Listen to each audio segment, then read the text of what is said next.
All eyes on Hindus in Bangladesh. What is happening to the minorities there? How severe is the situation?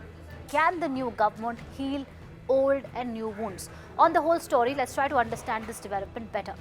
Since Bangladesh's former Prime Minister Sheikh Hasina abruptly resigned and fled the country due to massive protests, according to reports, there have been multiple instances of attacks on minorities, especially Hindus.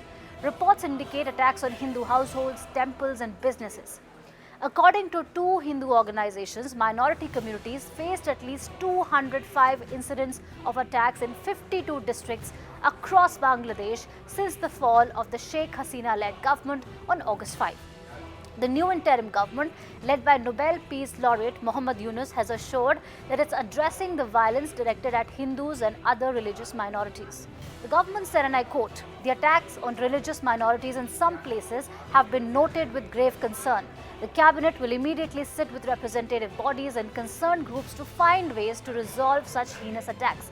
The interim leader, Muhammad Yunus, has urged youth to protect all Hindu, Christian and Buddhist families from harm.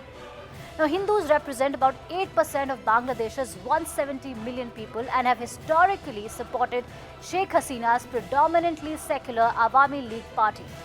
On Sunday, Hindus and other minorities held a massive protest rally against the alleged attacks, urging the government to protect them and their families.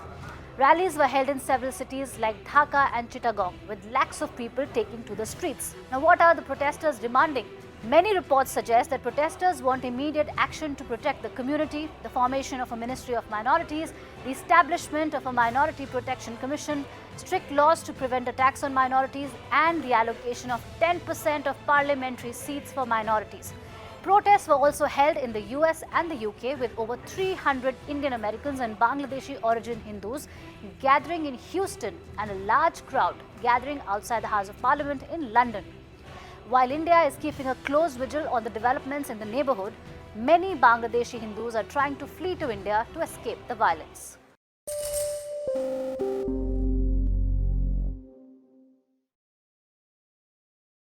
The last hour. Anything can happen between the bells. But what happens during the last hour is what matters the most. The biggest market swings.